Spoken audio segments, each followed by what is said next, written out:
여러분 안녕하세요. 애니메이션에 대한 속 시원한 토크 센 언니들의 애니토크, 저는 샤퍼고요. 저는 아롬이입니다. 지난 시간에 애니메이션 기획이란 무엇인가 좀 네. 전반적인 정의를 우리 같이 나누지 않습니까? 네. 이번 시간에 좀 더 구체적으로 애니메이션의 시장적인 부분들을 조금 더 이야기를 나눠보도록 하겠는데요.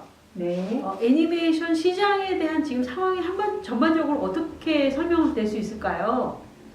한국 애니메이션 시장은 늘 어려웠다 라고 얘기할 수 있을 것 같습니다. 네, 맞습니다.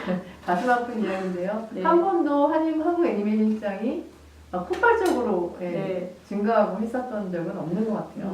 늘 뭔가 이렇게 아픔이 있는 산업 영역이었고요. 또 한국 애니메이션 시장이 아무래도 한국 시장, 콘텐츠 시장 자체가 좀 더 협소하고 애니메이션은 아직까지도 어린이들이 보는 거라는 쪽으로 이게 좀 분류되다 보니까 한국 애니메이션 시장 자체가 굉장히 작아지고, 시장이 작게 되면 다양한 시도를 통해서 시장을 이제 넓혀보거나 확대하려는 노력들이 아무래도 위축이 되고 관심을 받기 어려운 상황이 되는 것 같습니다.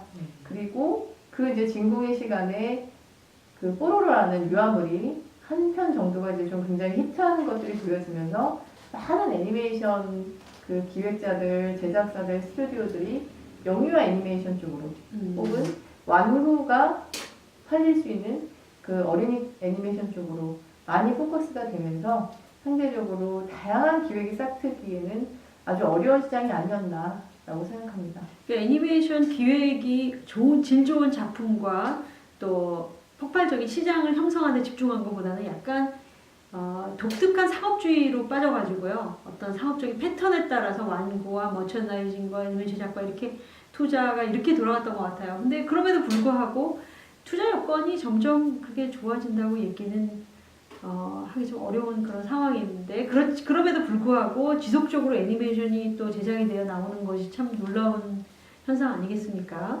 네, 또 한편으로는 애니메이션이 어린이들이 주로 보는 컨텐츠다라는 인식이 확산이 되면서 어린이들이 보는 컨텐츠를 해외 컨텐츠에만 의존할 수는 없지 않겠나라는 생각과, 또 애니메이션 한편으로 굉장히 많은 돈을 벌어들였다라는 헐리우드의 어떤 신화적인 이야기들이 결합을 하면서 지속적으로 어떤 형태로든 정부 지원들은 계속되었던 것 같아요. 네.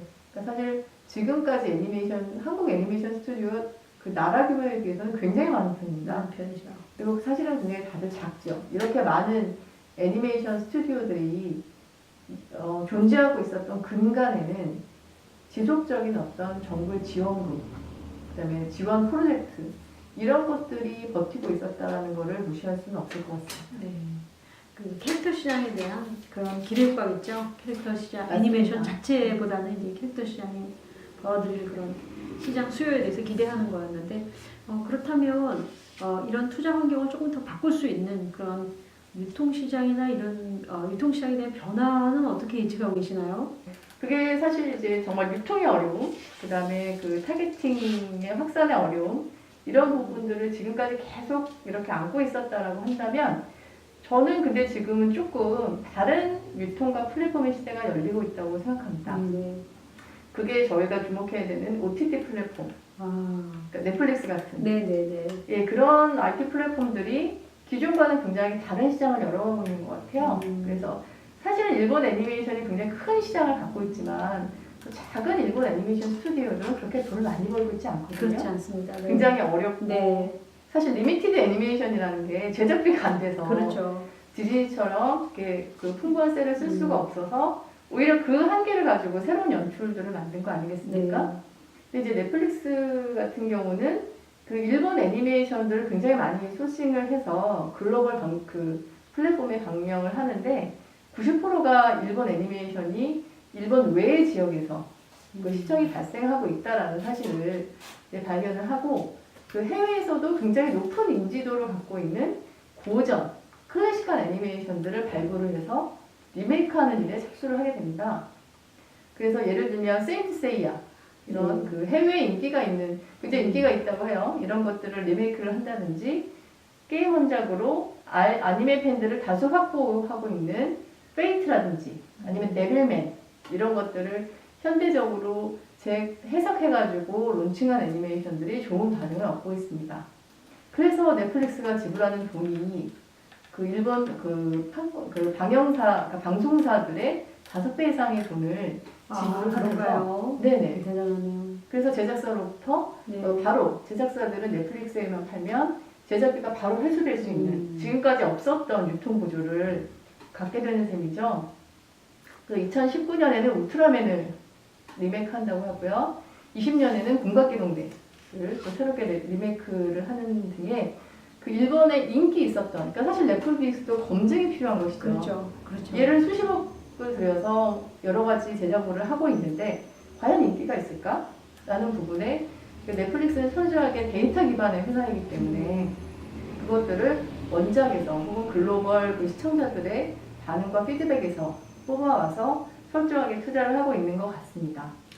그렇게 다양한 플랫폼들의 활약으로 그러니까 그렇게 우리가 그동안 소원해왔던 팔로에 대한 많은 길이 열려 있는데 그러면 이제 제작 투자 여건이 더 좋아진 거 아닙니까? 근데 국내 애니메이션 투자 환경 그 넷플릭스의 그런 투자 의지를 국내 투자 환경으로 끌어들일 수 있는 그런 비전이 있을까요?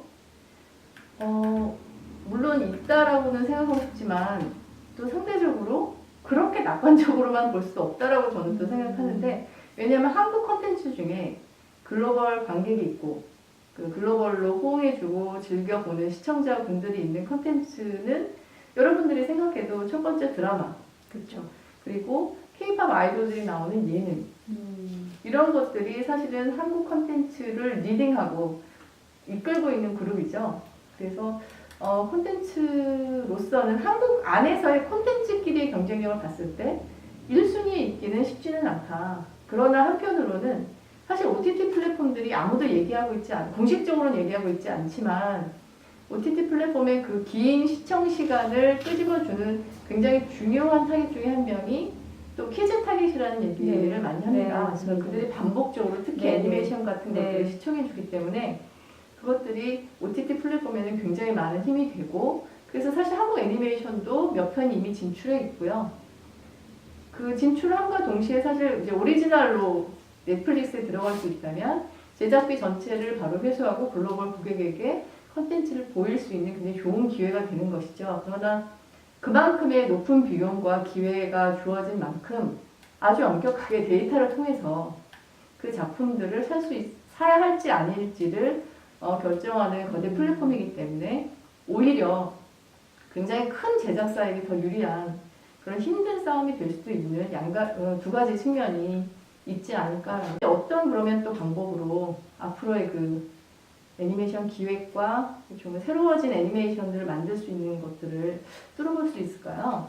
우리 아루미님께서 말씀하신 것 같이 국내 시장의 여러 가지 제작 여건이나 또 시장의 환경이 열악한 부분이 있기 때문에 그 부분을 뛰어넘기는 굉장히 어렵고 결국은 애니메이션이라는 매체 자체가 창의적인 매체인 것 같이 사회 영역에서도 지금의 이 시점은 기존에 우리가 해왔던 애니메이션 투자 환경이라든지 또 시장 상황에 의지하는 것이 아니라 전혀 존재하지 않았던 새로운 또 판로를 찾아야 하는 굉장히 그 제작뿐만 아니라 사업에서도 창의력을 요구하는 그런 시기가 아닌가 싶어요.